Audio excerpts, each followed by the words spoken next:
Selamat datang kembali di channel saya, Timotius Duha. Pada kesempatan ini saya akan menyampaikan materi mengenai uji validitas konstruk untuk butir-butir pernyataan angket dalam pengolahan data penelitian kuantitatif, baik yang memakai software SPSS maupun secara manual memakai rumus. Untuk itu, kepada kita semua yang berkesempatan menyaksikan video ini, silakan tonton video ini sampai habis. Selamat menyaksikan. Dalam melakukan uji validitas, ada beberapa metode yang digunakan. Salah satunya adalah dengan menggunakan metode korelasi produk momen. Inilah rumusnya. Nah, hasil dari penggunaan rumus ini disebut dengan R hitung. Sementara R hitung perlu dibandingkan dengan R tabel. Jadi kriteria dari uji validitas adalah jika R hitung lebih besar dari R tabel, maka butir pernyataan tersebut dinyatakan valid. Jadi dalam proses pengolahan data uji validitas ini dilakukan per variabel. Jadi per variabel itu berapa butir pernyataannya, maka kesemuanya itu perlu diuji validnya. Katakanlah misalnya X1 memiliki butir pernyataan sebanyak 12.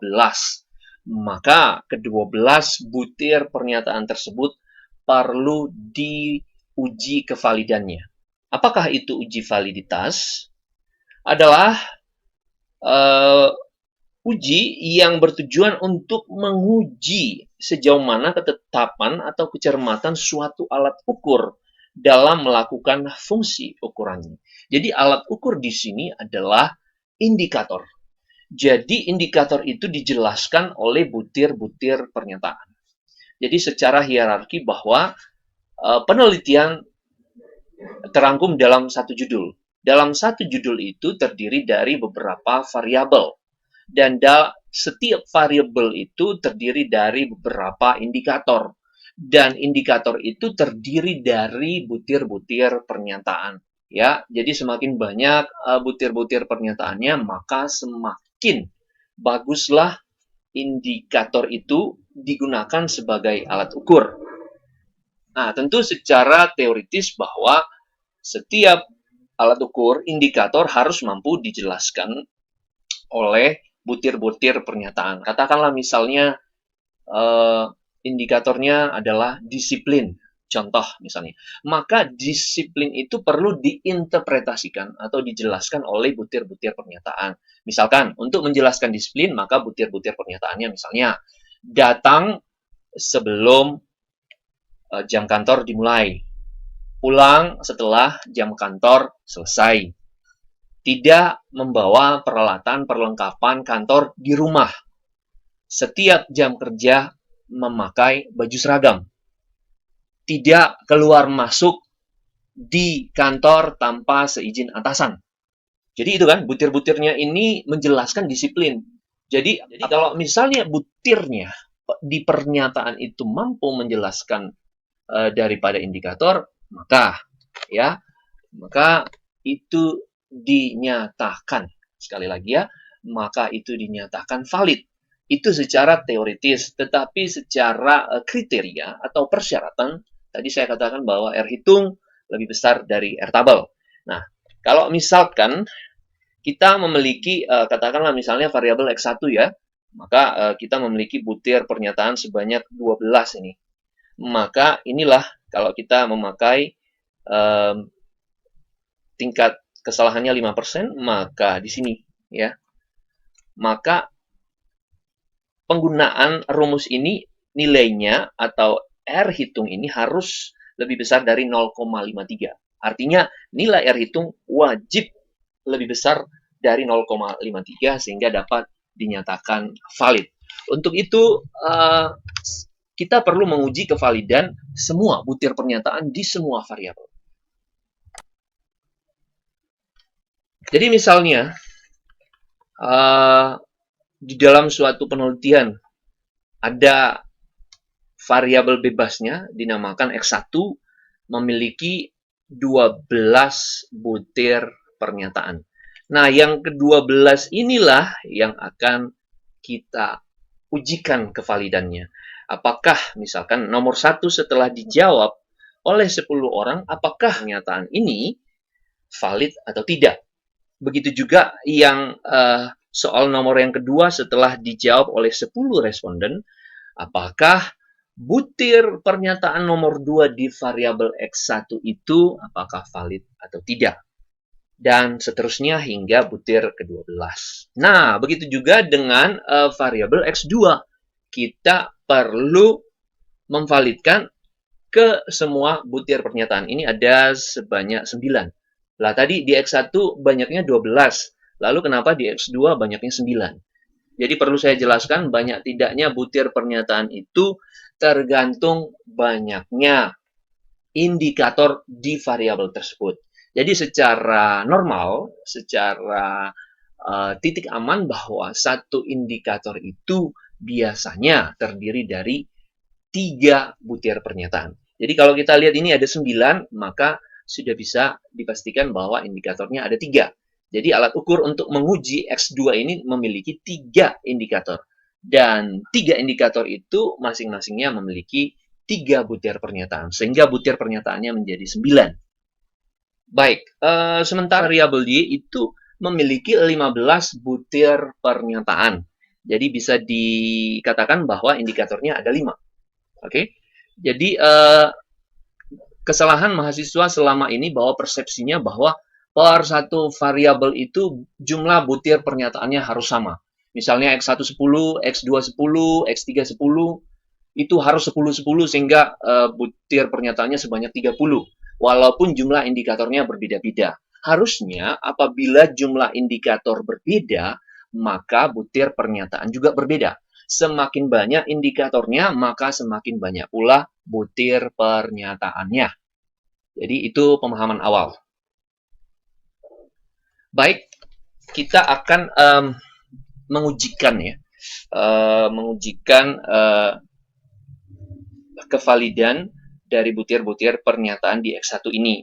Nanti kita akan teruskan atau kalian akan teruskan di rumah untuk bahan latihan di X2 dan juga di Y. Jadi untuk kali ini saya akan mencoba saja untuk variabel X1 saja. Ya, baik. Jadi coba kita kopikan saja ke semua butir pernyataan dan skor totalnya. Ini ya, kita copy saja ya. Copy, oke.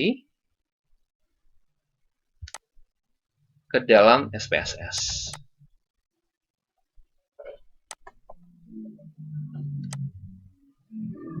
Oke, kita rapikan supaya rapi ya melalui variabel view.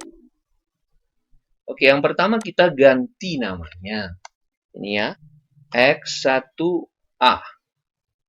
Baik, di bawahnya adalah X1B, X1C, X1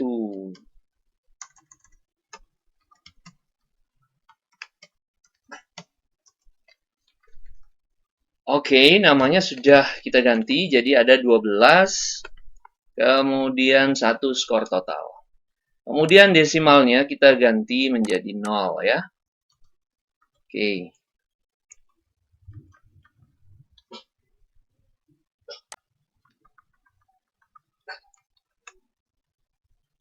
Oke, desimalnya sudah kita ganti 0, label kita abaikan saja, tidak apa-apa ya. Oke, jadi ini ya. Jadi ada 12 butir pernyataan bersama skor total. Baik, jadi ke-12 butir pernyataan ini diisi oleh 10 orang responden. Maka kita olah saja datanya untuk mencari nilai validitasnya secara hitung atau R hitung. Dengan cara analyze, lalu korelasi atau correlate, lalu kita pilih bivariate, lalu ke semua item di kotak sebelah kiri ini kita pindahkan ya ke kotak ke sebelah kanan. Nah, ada pilihan di sini yaitu correlation coefficient, kita pilih yang persen. Jadi kebetulan sudah dicentang ya. Baik, Untuk test of significance, kita pilih yang one tail aja. Dan seterusnya, ini sudah dicentang flag significant correlation. Dan yang terakhir, kita okekan saja.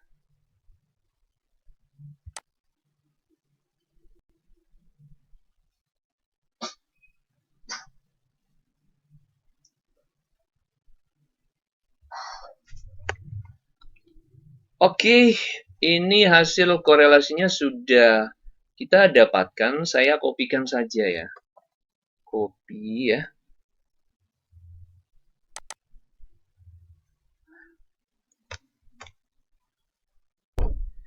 Jadi inilah hasilnya.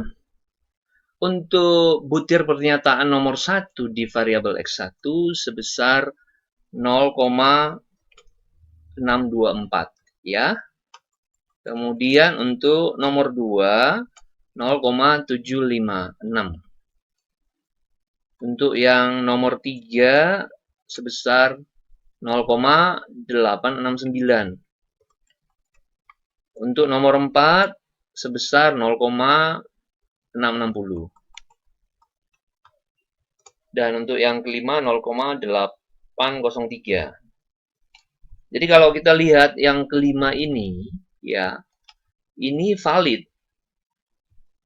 Ya, apabila kita bandingkan ya, ini untuk 12 butir pernyataan itu 0,53. Ini lebih besar dari 0,53. Ini juga lebih besar dari 0,53. Ini 0,53. Ini 0,53. Ini 0,53. Kalau kita lihat di sini untuk butir ke-6 ini, ya, coba. Ini min 0,073. Artinya ini tidak valid karena nilai T hitungnya lebih kecil dari. Karena nilai R hitungnya lebih kecil dari nilai R tabel. Ya, jadi ini tidak valid. Nah, ini valid ya. Yang kemudian ini valid. Ini juga valid. Seterusnya ini juga tidak valid ya. Karena walaupun beda tipis tetap 0,52 lebih kecil dari 0,53. Oke, ini valid ya. Oke. Ini valid. Yap, habis. Jadi ada beberapa butir-butir pernyataan kalau kita hitung satu ya. Ini butir ke-12 karena ini skor total ya. 12, 11, ini butir ke-10 ini perlu diganti. Ya, butir 9 bagus, butir 8 bagus, 7 bagus, ya, 6 ya. Butir ke-6 dan butir ke-10 itu tidak valid, maka konsekuensinya adalah butir-butir pernyataannya itu perlu diganti. Itu konsekuensinya. Oke.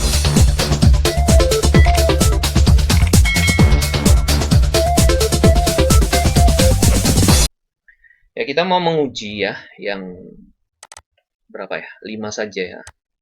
Ini ada 5 ini, 0,624, 0,756, 0,869, 0,660 dan 0,803. Jadi kita coba ujikan secara manual bagaimana cara pengerjaannya. Jadi untuk variabel X1 ada 12 butir pernyataan.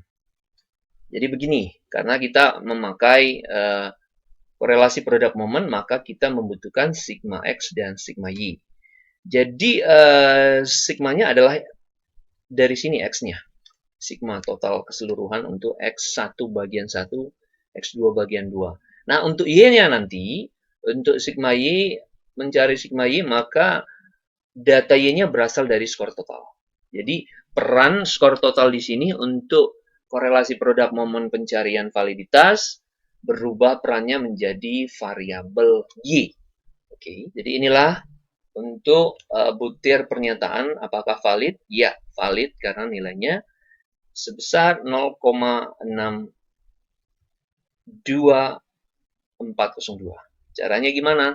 Jadi butir pernyataan X1 itu ini ya, lalu ditotalkan dan kita mendapat sigma. Jadi saya katakan tadi skor total itu dijadikan variabel Y. Maka ketika di total kita ada sigmanya di sini. Nah, ini X kuadrat ya. Jadi ini 4 kali 4 ya 16 ya. Jadi itu. Kalau ini dapat dari mana? 46 kali 46 2116. Sementara ini adalah X kali Y. Oke ya. Jadi ini X kali Y. Jadi begitu, saudara-saudara. Nah, kita masuk ke rumus. Ini rumus korelasi produk moment N kali sigma X kali Y perkaliannya, lalu dikurangi perkalian sigma X kali Y. Sementara di bawahnya adalah di dalam akar. Ini di dalam akar. Kalau di dalam akar maka endingnya nanti buka akar. N mengalikan sigma X kuadrat, lalu hasil perkalian kedua ini dikurangkan dengan sigma X yang dikuadratkan. Kemudian N mengalikan sigma Y kuadrat.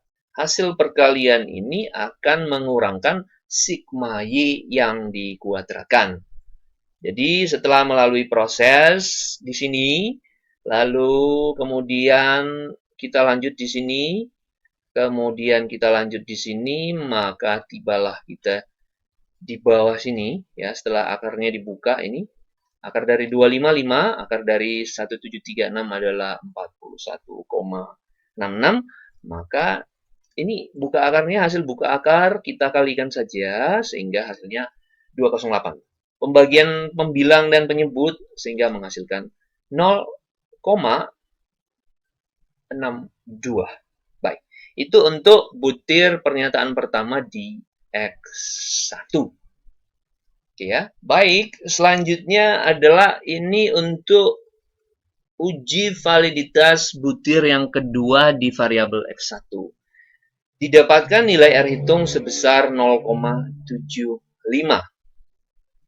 Oke. Jadi untuk hasil uji validitas untuk butir pernyataan ketiga di variabel X1. Jadi untuk uji validitas butir pernyataan yang keempat di variabel X1 mendapatkan nilai R hitung sebesar 0,65. Untuk butir pernyataan yang kelima di variabel X1 kita dapatkan nilai R hitung sebesar 0,80. Jadi ini baru 5, maka diteruskan ke 6, 7, 8, 9, 10, 11, 12. Jadi seberapa banyak pertanyaan atau pernyataan di variabelmu, maka sebanyak itu pun kamu perlu melakukan uji validitasnya. Jadi coba kita bandingkan dengan hasil SPSS tadi. Oke, kita bandingkan ya. Untuk ini ya, dari SPSS mendapatkan 0,62. Di sini juga 0,62. Oke. Baik, sekarang yang kedua, kita lihat. Ya, di sini 0,75. Di sini juga 0,75. Baik, untuk yang ketiga ini sudah ada nilainya sebesar 0,86. Di sini juga 0,86. Ini untuk yang keempat sebesar 0,65, tetapi di sini 0,660. Jadi sudah ada penggenapan ya. Dan yang terakhir adalah untuk SPSS 0,803, maka di sini 803. Jadi datanya sama ya, kawan-kawan. Jadi itu saja yang bisa saya sampaikan. Atas perhatian kita semua, saya mengucapkan terima kasih. Salam persahabatan.